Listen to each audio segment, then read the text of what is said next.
ತರಬೇತಿ ಕೇಂದ್ರ ಶಿರಗುಪ್ಪಿ ಗ್ರಾಮೀಣ ಮಟ್ಟದಲ್ಲಿ ಹೆಚ್ಚು ಮಕ್ಕಳಿಗೆ ಗುಣಮಟ್ಟದ ಶಿಕ್ಷಣಕ್ಕಾಗಿ ಶ್ರಮಿಸುತ್ತಿರುವ ತಮ್ಮೆಲ್ಲರ ಹೆಮ್ಮೆಯ ಸಂಸ್ಥೆಯಾಗಿದೆ. 15ನೇ ವರ್ಷದ ಬೇಸಿಗೆ ರಜೆ ಶಿಬಿರ 2024 1ರಿಂದ 10ನೇ ತರಗತಿವರೆಗೆ ಗಣಿತ, ಇಂಗ್ಲಿಷ್, ವಿಜ್ಞಾನ ಹಾಗೂ ಇಂಗ್ಲಿಷ್ ಗ್ರಾಮರ್ ವಿಷಯಗಳನ್ನು ಬೋಧಿಸಲಾಗುವುದು. 4 ಮತ್ತು 5ನೇ ತರಗತಿಗಳಿಗೆ ನವೋದಯ, ಸೈನಿಕ್, ಆಳ್ವಾಜ್, ಮೊರಾರ್ಜಿ ತರಬೇತಿ ಕೊಡಲಾಗುವುದು. ಸೂಚನೆ: ಶಾಲಾ ವಿಷಯಗಳ ಜೊತೆಗೆ ನೈತಿಕ ಶಿಕ್ಷಣ, ಅಭ್ಯಾಸ ಕೌಶಲ್ಯ, ಸಂಸ್ಕಾರ ಶಿಬಿರ ನಡೆಸಲಾಗುವುದು. ಪ್ರವೇಶಕ್ಕಾಗಿ ಸಂಪರ್ಕಿಸಿರಿ. ಸಂದೀಪ್ ಸರ್. ಮೊಬೈಲ್ ಸಂಖ್ಯೆ 9632521581.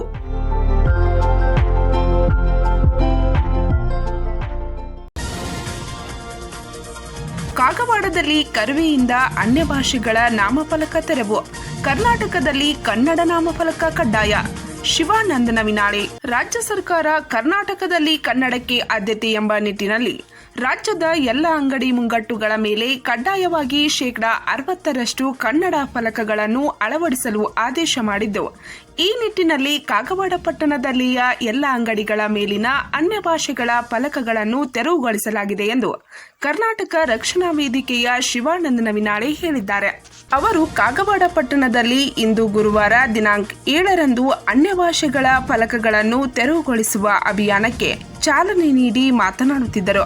ರಾಜ್ಯ ಸರ್ಕಾರ ರಾಜ್ಯದ ಎಲ್ಲ ಅಂಗಡಿಗಳ ಮೇಲೆ ಹಾಕಿರುವ ನಾಮಫಲಕಗಳಲ್ಲಿ ಕಡ್ಡಾಯವಾಗಿ 60% ಕನ್ನಡ ಬಳಕೆ ಮಾಡಬೇಕು ಎಂದು ಆದೇಶ ಹೊರಡಿಸಿದ್ದರೂ ಸಹ ಪಟ್ಟಣದಲ್ಲಿಯ ಕೆಲ ಅಂಗಡಿ ಮಾಲೀಕರು ಮರಾಠಿ ಮತ್ತು ಆಂಗ್ಲ ಭಾಷೆಯಲ್ಲಿ ನಾಮಫಲಕಗಳನ್ನು ತೆರವುಗೊಳಿಸಿಲ್ಲ. ಹೀಗಾಗಿ ನಮ್ಮ ಕರವೇ ವತಿಯಿಂದ ಎಚ್ಚರಿಕೆ ಸಂದೇಶವಾಗಿ ಇವತ್ತು ಅಂತಹ ಬ್ಯಾನರ್ಗಳನ್ನು ಹರಿದು ಹಾಕಲಾಗಿದೆ. ಇದು ಹೀಗೆ ಮುಂದುವರೆದರೆ ನಾಮಫಲಕಗಳನ್ನು ಅಳವಡಿಸದೇ ಇರುವ ಅಂಗಡಿಗಳನ್ನು ಸಂಪೂರ್ಣ ಸೀಸ್ ಮಾಡುವಂತೆ ಅಧಿಕಾರಿಗಳಿಗೆ ಒತ್ತಾಯಿಸಲು ಹೋರಾಟ ಮಾಡಲಾಗುವುದು ಎಂದರು.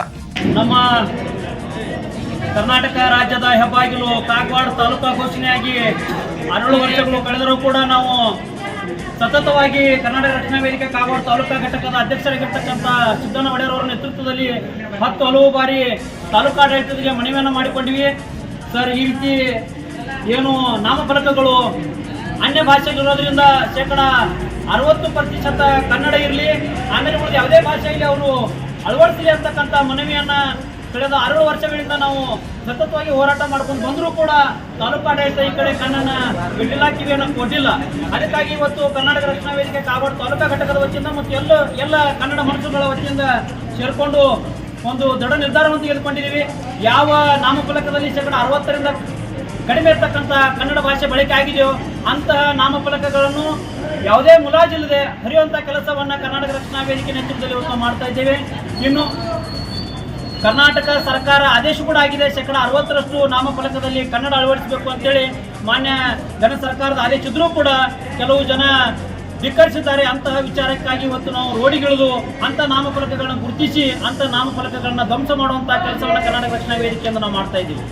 ಮುಂದಿನ ದಿನಮಾನದಲ್ಲಿ ಇದೇ ರೀತಿ ಮುಂದುವರೆದರೆ ಅಂಥ ಅಂಗಡಿಗಳ ಲೈಸೆನ್ಸ್ ಅನ್ನು ರದ್ದು ಮಾಡಬೇಕು, ಪರವಾನಗಿಯನ್ನು ರದ್ದು ಮಾಡಬೇಕು ಅಂತಕ್ಕಂಥ ಕೋರಿಕೆ ಕೂಡ ಕನ್ನಡ ರಕ್ಷಣಾ ವೇದಿಕೆ ಕಾಗವಾಡ ತಾಲೂಕಾ ಘಟಕದ ವತಿಯಿಂದ ಮಾನ್ಯ ತಹಸೀಲ್ದಾರ್ ಸಾಹೇಬರಿಗೆ, ಮಾನ್ಯ ಇಲ್ಲಿ ಇರ್ತಕ್ಕಂಥ ನಮ್ಮ ಪಟ್ಟಣ ಪಂಚಾಯತ್ ಕಾರ್ಯನಿರ್ವಾಹಕ ಅಧಿಕಾರಿಗಳಿಗೆ, ತಾಲೂಕು ಪಂಚಾಯತ್ ಕಾರ್ಯನಿರ್ವಾಹಕ ಅಧಿಕಾರಿಗಳಿಗೆ ನಾವು ಮನವಿಯನ್ನು ಮಾಡಿಕೊಂಡಿದ್ದೀವಿ. ಈ ರೀತಿ ಯಾವುದೇ ಕನ್ನಡಕ್ಕೆ ಅನ್ಯಾಯ ಆದರೆ ಕನ್ನಡ ರಕ್ಷಣಾ ವೇದಿಕೆ ಸುಮ್ಮನೆ ಇರೋದಿಲ್ಲ ಅಂತಕ್ಕಂಥ ಎಚ್ಚರಿಕೆಯನ್ನು ಸರ್ಕಾರಕ್ಕೆ ಕೊಡಲಿಕ್ಕೆ ಇಚ್ಛೆ ಪಡ್ತಾ ಇದ್ದೀವಿ. ಸಾರಿಗೆ ಇಲಾಖೆಯ ಏನು RTO ಇತ್ತು, ಅಲ್ಲಿಯೂ ಕೂಡ ಒಂದು ಅಕ್ಷರ ಕೂಡ ಕನ್ನಡ ಇರಲಿಲ್ಲ. ಆ ಗಮನಕ್ಕೆ ಬಂದಾಗ ನಾವು ಅಲ್ಲಿ ಹೋಗಿ ಅಂತಹ ಅಧಿಕಾರಿಗಳಿಗೂ ಕೂಡ ತರಾಟೆ ತೆಗೆದುಕೊಂಡು ಅಲ್ಲಿರ್ತಕ್ಕಂಥ ನಾಮಫಲಕಕ್ಕೆ ಕಪ್ಪು ಮಷೀನ್ ಹಚ್ಚುವಂಥ ಕೆಲಸವನ್ನು ಕೂಡ ನಾವು ಮಾಡಿದ್ದೇವೆ. ಇಲ್ಲಿ ಇರ್ತಕ್ಕಂಥ ತಾಲೂಕಾಡಳಿತ ಎಲ್ಲ ಗೌರವಾನ್ವಿತ ಅಧಿಕಾರಿಗಳಿಗೆ ವಿನಂತಿಯನ್ನು ಮಾಡ್ತೀವಿ. ಈ ರೀತಿ ಮಲತಾಯಿ ಧೋರಣೆ ನೀವು ಮಾಡ್ಲಿಕ್ಕೆ ಹೋಗಬೇಡಿ. ಸರ್ಕಾರ ಈಗಾಗಲೇ ನಮ್ಮ ಮೇಲೆ ಮಲತಾಯಿ ಧೋರಣೆ ಮಾಡ್ತಾ ಇದೆ. ಗಡಿಭಾಗ ಇರೋದ್ರಿಂದ ನೀವೊಟ್ಟು ಈ ರೀತಿ ಮಲತಾಯಿ ಧೋರಣೆ ಮಾಡಿದರೆ ಕನ್ನಡ ಉಳಿಯುವುದಿಲ್ಲ. ಅದಕ್ಕಾಗಿ ಕನ್ನಡಕ್ಕೆ ಆದ್ಯತೆ ಕೊಡಬೇಕು, ಕನ್ನಡಕ್ಕೆ ಪ್ರಾಶಸ್ತ್ಯತೆ ಕೊಡಬೇಕು. 60% ನಾಮಫಲಕ ಕನ್ನಡ ಇರಲೇಬೇಕು ಅಂತಕ್ಕಂಥ ಎಚ್ಚರಿಕೆಯನ್ನು ಕನ್ನಡ ರಕ್ಷಣಾ ವೇದಿಕೆಯಿಂದ ಕೊಡ್ತಾ ಇದ್ದೀವಿ. ಇದೇ ಸಂದರ್ಭದಲ್ಲಿ ಪಟ್ಟಣ ಪಂಚಾಯಿತಿ ಮುಖ್ಯಾಧಿಕಾರಿ ಭಾರತಿ ದೊಂಡಾತಿ ಮಾತನಾಡಿ, ಶಾಲಾ ಕಾಲೇಜು, ಹೋಟೆಲ್, ಬಟ್ಟೆ ಅಂಗಡಿ, ಮಾಲ್ಗಳು, ಆಸ್ಪತ್ರೆಗಳು ಸೇರಿದಂತೆ ಇನ್ನಿತರ ಅಂಗಡಿಗಳ ಮೇಲೆ 60% ಕನ್ನಡ ಭಾಷೆಯುಳ್ಳ ನಾಮಫಲಕ ಅಳವಡಿಸಬೇಕು. ಇಲ್ಲದಿದ್ದರೆ ಪರಭಾಷೆ ನಾಮಫಲಕ ಅಳವಡಿಸಿದವರ ಮೇಲೆ ಸೂಕ್ತ ಕಾನೂನು ಕ್ರಮ ಜರುಗಿಸಲಾಗುವುದು ಎಂದರು. ತಗೊಂಡಿದ್ರೆ ಹಾಕೋರಿ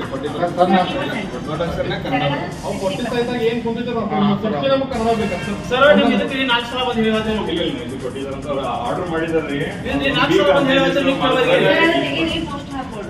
ಈಗ ಕ್ಲಿಯರ್ ಮಾಡ್ಕೊಂಡು ಬ್ಯಾನರ್ ಹಾಕೊಂಡು ನಡೆಸಿರ್ತೀರಿ ಮತ್ತೆ ನಾವು ಬಂದು ಮುನ್ಸಿಪಾಲಿಟಿ ತೆಗೆದ್ರೆ ನಿಮಗೆ ಒಂದು ಇವತ್ತು ನಾಳೆ ಅಷ್ಟೇ ಪೋಸ್ಟ್ ಹಚ್ಬಿಡ್ರಿ. ಸರ್ ಈಗ 2 ದಿನ ಆಗಿದೆ ಮತ್ತೆ ಆಮೇಲೆ ವಾರ್ನಿಂಗ್ ಕೊಟ್ಟಾದ್ಮೇಲೆ ಇನ್ನೊಂದು ವಾರ ಇದೇ ರೀತಿ ಆಯ್ತು ಅಂತಂದ್ರೆ ಆಮೇಲೆ ಕ್ಲೋಸ್ ಮಾಡ್ಬೇಕಾಗ್ತದೆ. ಕರ್ನಾಟಕ ರಕ್ಷಣಾ ವೇದಿಕೆಗೆ ಏನ್ರಿ ನಮ್ಮ ಅಧಿಕಾರಿಗಳು ಹಿಂಗ್ ಮಾಡ್ಕತ್ತಾರ ಇವಾಗ ಒಂದು ಬಂದದ ಅಂದ್ಮೇಲೆ ಮಾಡ್ಲೇಬೇಕು ಅವ್ರಿಗೆ. ನಾವು ಅವ್ರಿಗೂ ಹೇಳೋಣ ಪ್ರತಿಯೊಂದು ಯಾವುದೇ ಸರ್ಕಾರಿ ಇಲಾಖೆ ಆಗಲಿ ಅಥವಾ ಬೇರೆ ಪ್ರೈವೇಟ್ ಯಾವುದೇ ಅಂಗಡಿಗಳಾಗಲಿ ಎಲ್ಲ ಕಡೆಯೂ 60% ಕನ್ನಡ ಪ್ರಿಪರೇಷನ್ ಕೊಡಬೇಕು ಮತ್ತು ಮರಾಠಿ ತೆಗೆದುಬಿಡಬೇಕು ಅಷ್ಟು ಹೇಳ್ಬೇಕು.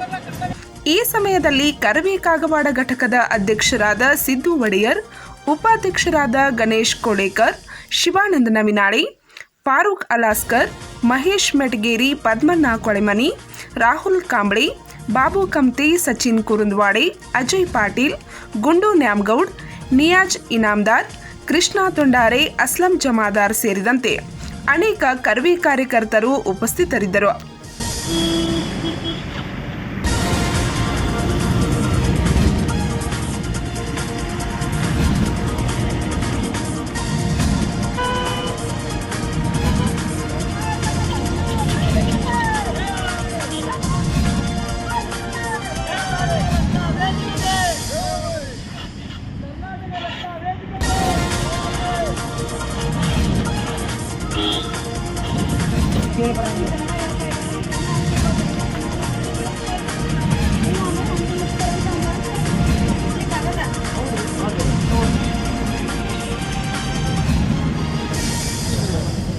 ಮಣ್ಣು ಹೊಡೆದ್ರೆ ಇಲ್ಲಿ ತಗೊಳ್ಳಿ.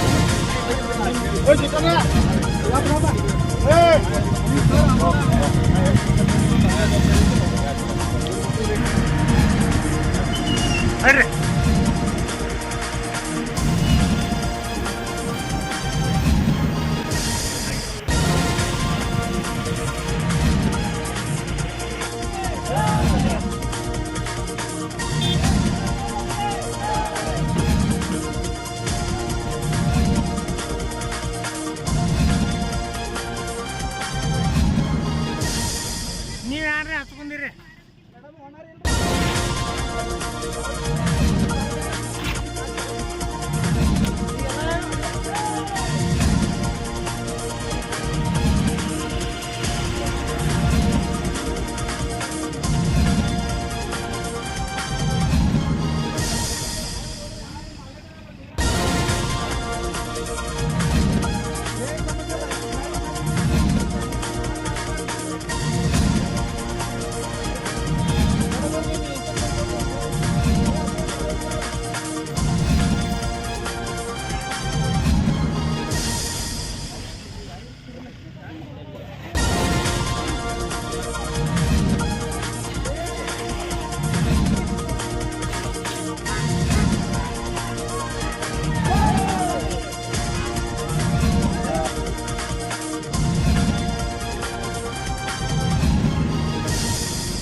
ಸರಿ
ಪಂಚ್ ನ್ಯೂಸ್ಗಾಗಿ ಕಾಕವಾಡದಿಂದ ಬಸವರಾಜ್ ತಾರ್ದಾಳೆ.